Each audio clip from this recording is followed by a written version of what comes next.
and we'll be here through the week. And during the weekend, next weekend, we'll celebrate the Rastam together. And there'll be a nice gathering of devotees who were present at the time of the Radha Gopinath moving to Avenue Road. So that should be a very nice event, and hearing the remembrances of that time and hearing about Srila Prabhupada, which is always enlivening. This last week we were in New Vrajadam in Hungary for Janmashtami and Srila Prabhupada's Vyasa Puja. And on the Vyasa Puja day, it seemed like they had given us a specific amount of time, given God brothers who were there. We had no God sisters there, but I was there naturally. So Nishiram Maharaj was there, Chandramoli Maharaj was there, and Adikarta Prabhu were there. And when the discussions began about Srila Prabhupada, it just continued and continued and continued for a very long time. And an atmosphere was created on Vyasa Puja where all the devotees who were in attendance, they could really feel the powerful impact and mood of compassion and love which Srila Prabhupada had. The devotees were just sharing remembrances of Srila Prabhupada. But it became a very wonderful event. It's like that, wasn't it? It was, and everybody was enlivened. You know, generally when anyone sits down to speak, you see people nodding off in the audience. But there were no nodders that day. Everybody was, really, focused, hearing about just how kind Srila Prabhupada was. Or I should say is, but how we perceived Srila Prabhupada's kindness at that time. And his dedication to the order of his spiritual master. And so I hope that we'll be having some of that this coming weekend, as that's on the schedule. It's wonderful. It was like, it was like how to describe. It was, there was a lot of condensed nectar. And devotees could feel that. It was just thinking about, Prabhupada's kindness.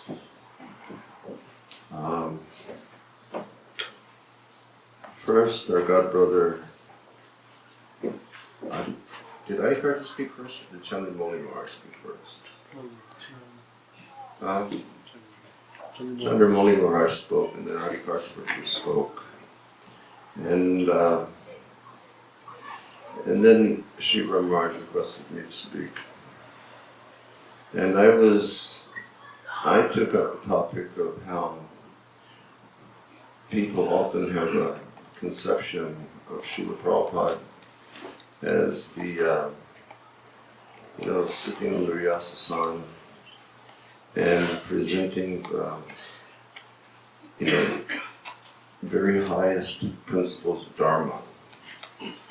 Sometimes, seeming to be very, very, very, very strict. But devotees, oftentimes they don't understand the other side of Srila Prabhupada, of how, really soft and forgiving and compassionate he was in all circumstances. And everybody started sharing their remembrances of Prabhupada in different circumstances where Prabhupada you would think that he would act in one way, but he would, totally act in a different way, just in his showing compassion to his disciples. So we had such a wonderful, event. Those talks went on for how long? 5 hours? Or it went on for a very, very long time. And it was really nice. So I hope that we have more of that this weekend, and you all can come and participate, and hear from people about how wonderful Srila Prabhupada. We always say was, but how wonderful Srila Prabhupada is. It was so nice that none of us even got around to reading our Vyasa Puja offerings. And I shared mine with Shivram Maharaj, and he shared his with me. I mean, Shivram Maharaj, you all know he's a author, and he his offering to Srila Prabhupada, if you tried to read his offering, it would have taken about 3 hours to read it, because it was more like a book than an offering. And I was making the point,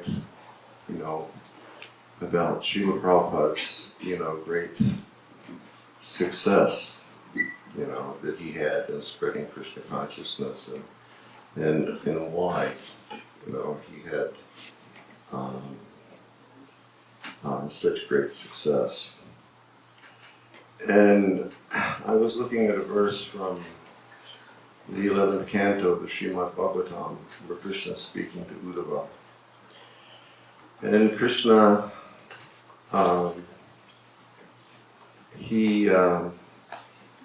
there's a long discussion with Uddhava in the 11th canto.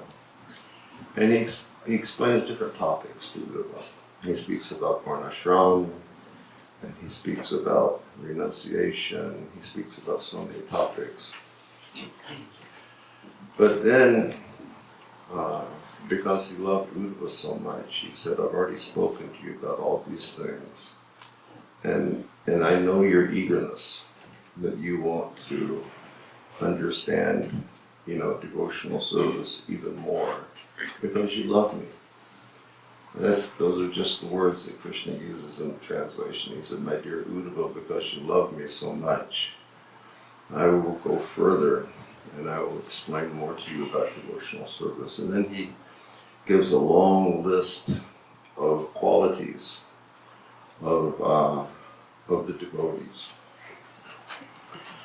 But all of the acharyas who comment on that verse, they pick up a particular statement that Krishna makes. And he says that, he explains that I'm worshipped and I'm loved so much by my devotees, that in Krishna's perspective or in Krishna's outlook, he feels that his devotee is even more worshipable than he is. Is that correct? Yogi, who's doing a master's degree in creative writing, he helped me edit my offering, so I can refer to him for clarification. But Krishna says, the acharyas say that by his statement, my devotees, they love me so much that I consider that they are more worshipable than I am. And for those types of devotees who love Krishna so much, Krishna gives them everything.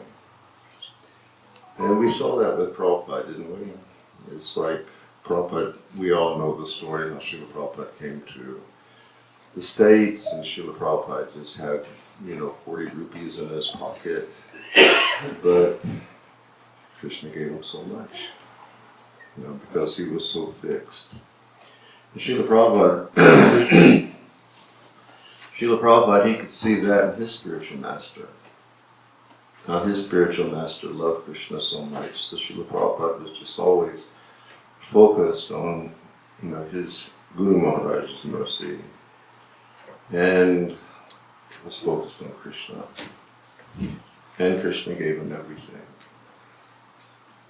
It's like I often tell the story to devotees, and I think I told it the other day also. And these gentlemen here, they've probably heard the story 1,000 times. But,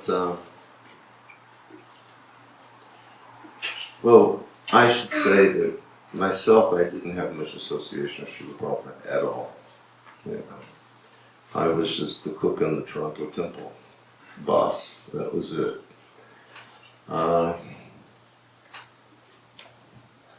I was one of the brahmacharis, and when it started coming time that, the brahmacharis understood that they should be married in order to, keep their minds fixed and be steady in their practices of devotional service, I was the first one to go. I was the first one out. Then all the brahmacharis turned on me, and they wouldn't speak to me for 6 months. They all decided that I was a traitor to the brahmachari cause. And, but I was just a cook. And I was so happy to cook for the Vaishnavas, because I was thinking, well, so many of these devotees, they're going and they're distributing books every day. And these devotees, they're giving their lives 24 hours a day for developing Krishna consciousness here in Toronto. I said, how great an honor it would be to just cook for these people so that they continue to have the Shakti to do their seva. So that was my meditation. So I didn't have much of Prabhupada's association. I was never one of the big guns, as some devotees were called. I was just a jolly guy in the kitchen cooking. But then in '77, I went to India. I left Toronto around maybe June of '77, and I wanted to go to Vrindavan because Srila Prabhupada was so terribly ill. And I wanted to be there in Vrindavan. So I went, and Srila Prabhupada really was sick. I mean, you all have heard about Srila Prabhupada's, becoming so debilitated in the last year of his life, 1977. But he was very, very ill. Sort of like he was, an ongoing, debilitating problem caused by diabetes and kidney failure. And Srila Prabhupada, he was a very cranky patient, meaning when he didn't feel good, he would just stop eating. Remember when he came to Toronto in '77? Srila Prabhupada in '76. He had a toothache, stopped eating, he just didn't eat. And his cook at that time was Palika Mataji.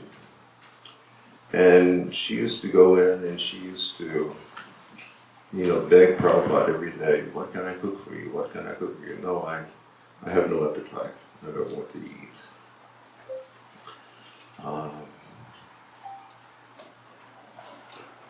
I can tell you one thing about that visit. Srila Prabhupada arrived. He was seeing the new temple. He was in ecstasy. But we knew that he didn't feel well. And so the temple president at that time, he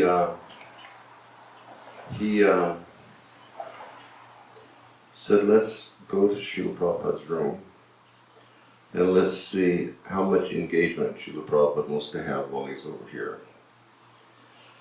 And so we went up, and the devotee, he looked at Srila Prabhupada and he said, Srila Prabhupada, we don't want to inconvenience you, but we'd like to know how much engagement you would like to have while you're in Toronto. And when the devotee told Prabhupada, we don't want to inconvenience you, Prabhupada started chuckling. And Srila Prabhupada looked up and he smiled and he said, inconvenience? What could be more of an inconvenience for me than having left my Radha Damodar in Vrindavan to come here to live with you people? He said, but now that I am here, I am your servant, and I will do whatever you ask me to do. So when I went to Vrindavan, I became the cook there also. I was, first I went to Jagannath Puri, because the Indian embassy in Toronto had told me that Rath Yatra was going to be on a specific date. And when I went to Puri, they told me, no, Rath Yatra will come after 1 month. So I went there first, and then I went to this remote corner of the earth called Hoshiarpur, Punjab. And that's where Indresh Kaur's father is from. And I went there to see, there was some famous Bhrigu Shastri that lived at that place. And they said that this Bhrigu Shastri could see your past and he could see your future and all these different things. And so being intrigued, I went there also. And then when I was there, I stayed with Indresh Kaur's grandmother. And I always affectionately say, she tried to kill me by feeding me. Because she was like trying to kill me by feeding me. And then after that, we went to Vrindavan. And I was in Vrindavan for 1 day, and I became the cook in Vrindavan.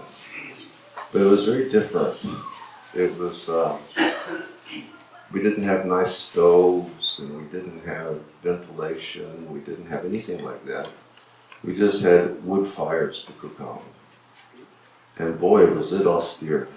It was like, lifting these big pots and completely black with soot from the fires and breathing all of that stuff all the time. So, but I started cooking for the devotees, and over there, I wanted to, develop the cooking standard also for the happiness and the service of the devotees. Because until I went there, they would take a big, 100-liter pot, and they would just chop.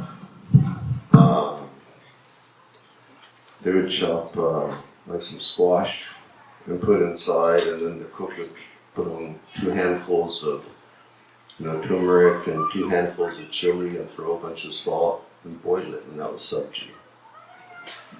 So, and everybody was sick, and I said, well, let me do this for, the devotees. And so generally, I would start right after Mangal Arati cooking, and I would be in the kitchen till about 3 or 4 o'clock in the afternoon. When I'd get to the kitchen, I'd cook breakfast, and then I'd make sure that Krishna Balaram ate the breakfast, and I'd cook the lunch, and I'd make sure that it got offered to Krishna Balaram. And then I would serve the devotees during prasadam time, and then I would, oversee and participate in the kitchen cleanup, and only when the kitchen was clean, I would leave. But one day I heard that one of Srila Prabhupada's godbrothers was in Vrindavan. And he was a godbrother that Srila Prabhupada loved very, very much. His name was Srila Akishana Krishna Das Babaji Maharaj. Have any of you heard that name before? Yes. Well, boys have, because I've told the story so many times. But he and Prabhupada, they loved one another. They really loved one another. You know, like in the Bhagavatam, it says the pure devotees of the Lord are nirmat saranam, free from envy. And they had no envy for one another, they just loved one another. And in '76, when I'd gone to India the first time, we had kirtan with Babaji Maharaj, somehow or other, in the room of the Toronto devotees in the wall in Mayapur. And when I heard he's come to Vrindavan, so I had a thing that I would do. I would, I would go to Mangal Artik, and after Mangal Artik, before I go to the kitchen, I'd go to the roof of the guest house, and I would look down from the roof of the guest house onto Srila Prabhupada's veranda of his house, on the second floor of his house. And it was rainy season at that time, and Srila Prabhupada was so sick, and he would be having rest in the morning on his veranda with the mosquito net over him and with the fan on. And oftentimes when I would go there, Tamal Krishna Maharaj would be under the mosquito net with Srila Prabhupada. And he would be like fanning Prabhupada, or he would be massaging Prabhupada some and be conversing with Prabhupada about different things. So I would go up and I would have darshan with Prabhupada every morning. And on this one day that I heard that Babaji Maharaj had come, I went and I had darshan with Prabhupada, and then I walked across Vrindavan to the other side where there was a Gaudiya Math, because they said Babaji Maharaj would be there. And you have to understand that Vrindavan at that time was not like the Vrindavan I think that any of you all have seen. There were no cars in Vrindavan, there were no scooters in Vrindavan, there were no motorbikes in Vrindavan, there were no roads in Vrindavan, and most of the time there was no electricity in Vrindavan. It was really a dust bowl. When did you first go? 77. She went in '77, and she saw. That's what Vrindavan was like, It was just a dust bowl with some ancient temples there, and a little tiny city, and mostly just, I think, built around Lake Bazaar, which were, where the merchants did their dealing. And so I walked to the other side of Vrindavan in the perfect morning silence, and I walked into this Gaudiya Math. And the Gaudiya Math was empty. And I kept waiting to see someone, but it was empty. And finally, one brahmachari came by. And I said, is Krishnadas Babaji Maharaj here?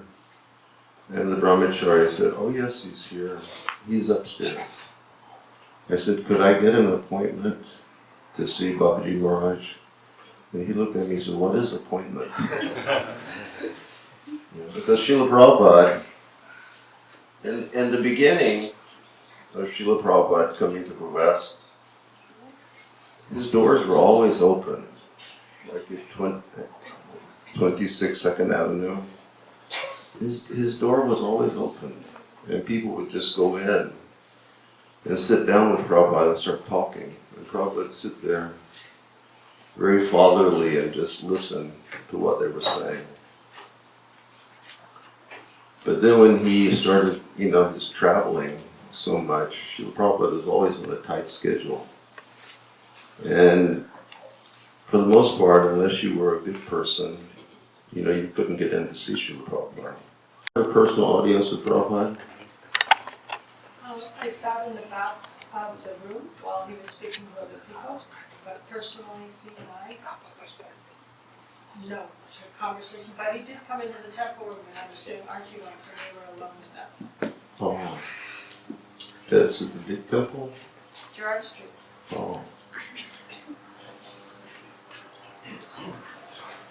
That just made me think of another thing. When Prabhupada came to Gerard Street, I guess all of you have seen Gerard Street, how tiny it is. And I was requested to do the morning arti one day while Srila Prabhupada was giving Bhagavatam class. And so I decided, and the temple room was packed. You know, it was just so packed. I don't know how everybody fit in there. It was something transcendental. And not to disturb Srila Prabhupada, I decided to use the smallest bell that I could find in the temple. And then I was doing arti, and occasionally I would like peek around to look at Srila Prabhupada sitting on the Vyasasana in the back. And I noticed Srila Prabhupada looking up towards the altar and looking at me. And then he leaned over and he said something to a devotee.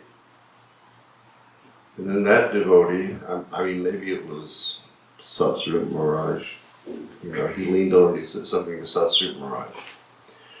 And then Satsrup Maharaj turned and he said something to Brahmananda. Then Brahmananda turned and he said something to Jagadish. And then Jagadish turned and he said something to the temple president. And then the temple president said something and the message went back to Prabhupada. Later I said, what did Prabhupada ask? And the question was, why is he using such a small bell for arti? So he leaned over and, you know, he asked Satsuru, who asked Brahmananda, and the question kept going down the line. You know, why is he using such a small bell? And finally it came to the temple president in Toronto, and the answer was, because Prabhupada likes small bells.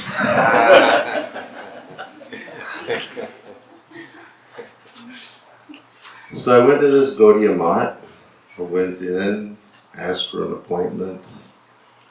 No, you just go upstairs and go see Prabhupada.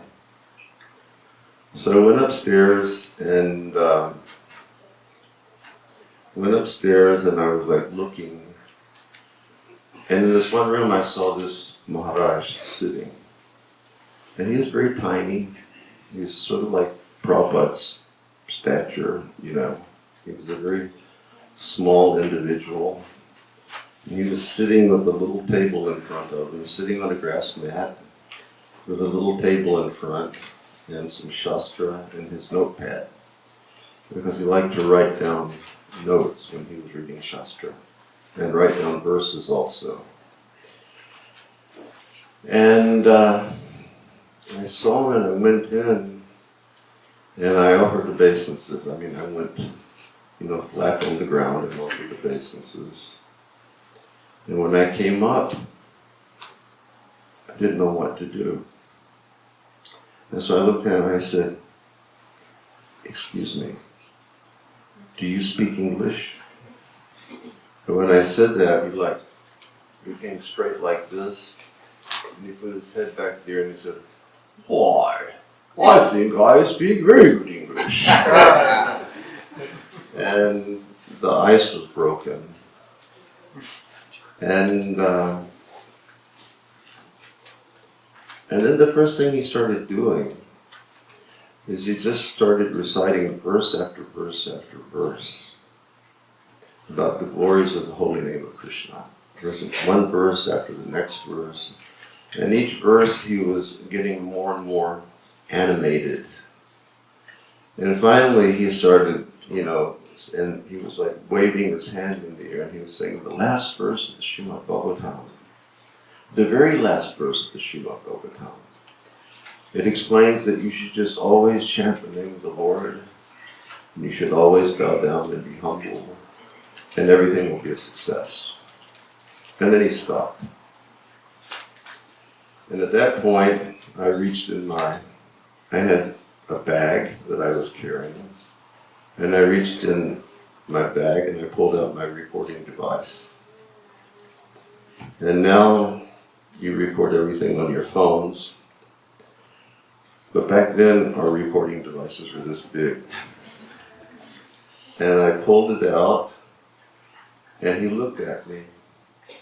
He didn't say anything, he just looked at me, and he saw what I wanted.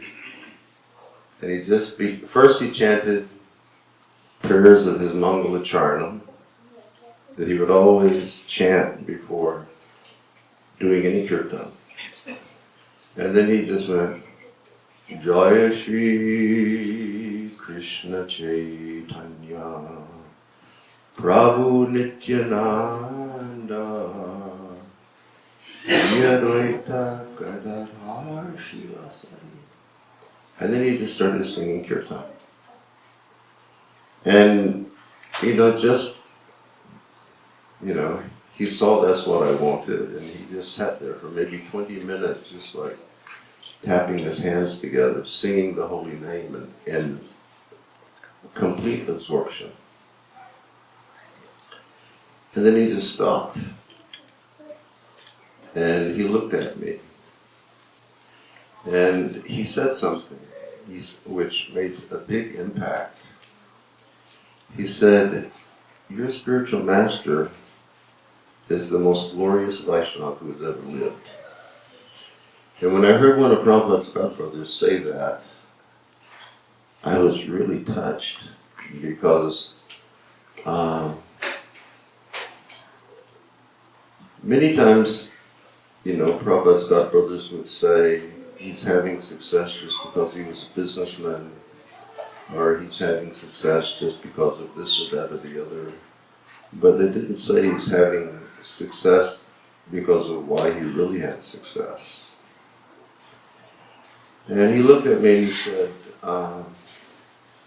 your spiritual master is the greatest Vaishnava who has ever lived. He said, your spiritual master has performed more miracles than any other Acharya in history. And then he looked at me and said, do you know why? And at that point, I just became silent. I didn't know what to say. And he said, the reason why is because your spiritual master had perfect realization and understanding that Krishna and Krishna's holy name are absolutely the same. They're none different. And your spiritual master worshipped Krishna in the most excellent way by taking Krishna's holy name all over the earth planet. And he said, therefore no one has done, the great things that he has done. And that's spoken by one of Srila Prabhupada's godbrothers. And then I looked up and I said, Maharaj, when is the first time you met Srila Prabhupada? When I asked him that question, he just started beaming. He said, I first met him when he was a grihasta in Allahabad, and I stayed in his house. It was love at first sight. He said, we immediately fell in love with one another. And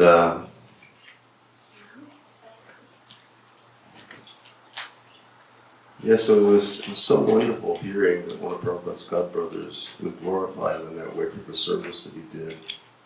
And then I told the Maharaj, I said, I think I'm the most fortunate person on earth. And he said, why is that? And I said, because today, with my eyes, I've seen my spiritual master and I've seen you. So I think that I'm really the most blessed person who's ever lived. And then he looked at me and he said, do you want to know why you're really blessed? And I said, sure, tell me. And he said, the reason that you're the most blessed man on earth is because just outside that window, Krishna and Balaram are walking by with hundreds and thousands of cows. And the dust from their feet is rising up and it's settling all over your body. He said, that's why you're so blessed and why you're so fortunate. And then at that point, I didn't know what to say. anymore. So I just made my obeisances and I left. Prabhupada, he loved the spiritual master, he loved Krishna, and he loved his devotees so much. And we were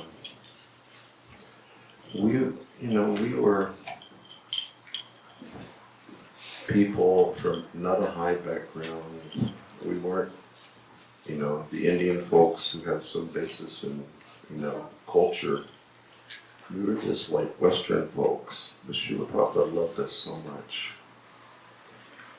And many of his disciples, they have understood that, and I guess that's why we're all here together today in Toronto.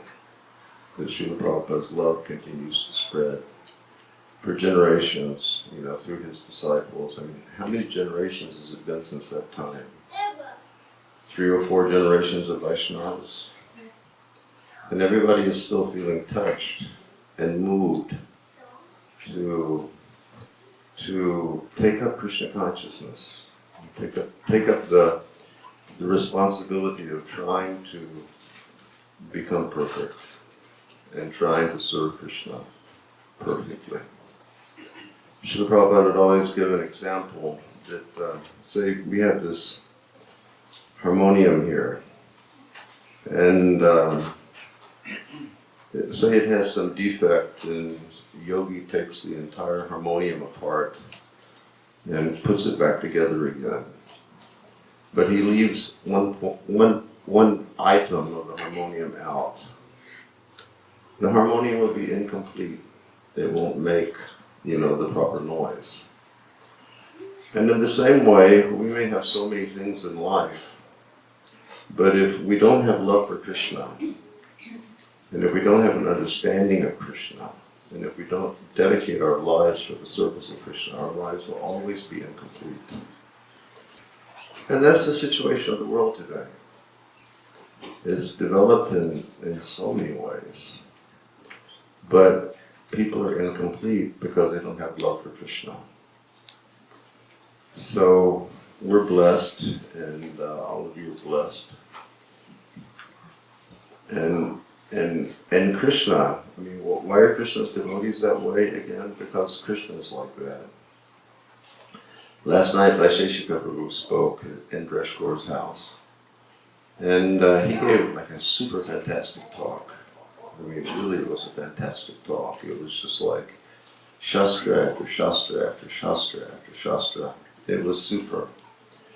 But then he concluded with this one verse from the 10th canto. And he said, because Krishna wanted to give mercy to his devotees, then Krishna accepted a material form and he performed pastimes in this world.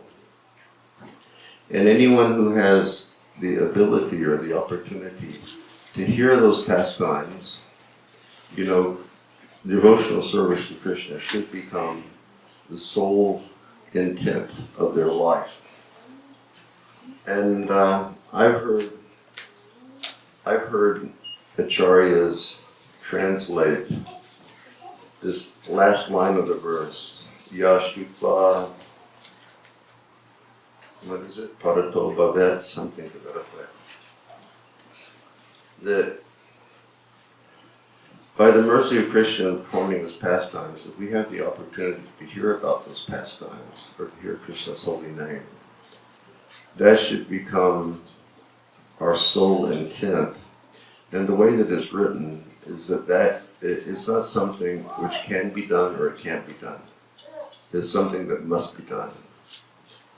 And because Srila Prabhupada understood that everybody's incomplete without love for Krishna, Srila Prabhupada brought it throughout the world so that everybody could become complete and whole and perfect their lives. Okay, so I'll stop talking and we'll have some kirtan. Is that all right? Thank you very much. Hare Krishna. What should we chant?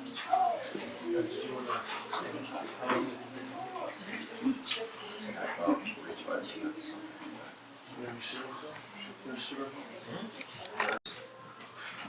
Monumental.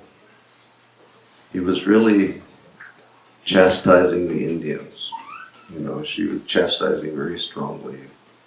Don't give up your culture. Don't give up your culture. Don't give up your culture. And one of the things he said in the middle of the class was, before you came to the West, you had no motor cars. Living here in the West, you all have 2 motor cars. And then Srila Prabhupada said, but do not become attached to your motor cars. Because if you do, in your next life, you will all become cockroaches in your motor car. Prabhupada was he was being very, very strong. And then when he finished his class, he said, any questions? And one Indian gentleman, he put his hand up after Prabhupada giving this strong talk on don't give up your culture, don't give up your culture, don't give up your heritage. An Indian man rose his hand and said, Swamiji, is Ramayana mythology? Prabhupada heard that, he exploded. Were you there for that? I don't remember that. Prabhupada exploded and he said, you are a rascal. And so then Prabhupada got up in the Vyasasana and he was leaving the temple room. And just on the exit on the Vyasasana is here, on his right side, going out through that exit, all the Indians were trying to come to touch his lotus feet. But everybody was blocking them from touching Prabhupada's lotus feet. And then one Indian lady came forward and she sort of looked at Prabhupada. And Prabhupada said, she may touch. And so they let her through and she touched Prabhupada's feet. And then she looked up at Srila Prabhupada, and Prabhupada had a big smile on his face. And she said, do you know who I am? And Srila Prabhupada just smiled and he said, yes, your father's name was such and such, your brother's name was such and such, and you lived about 3 houses away from us when we lived in Allahabad. And she just smiled and said,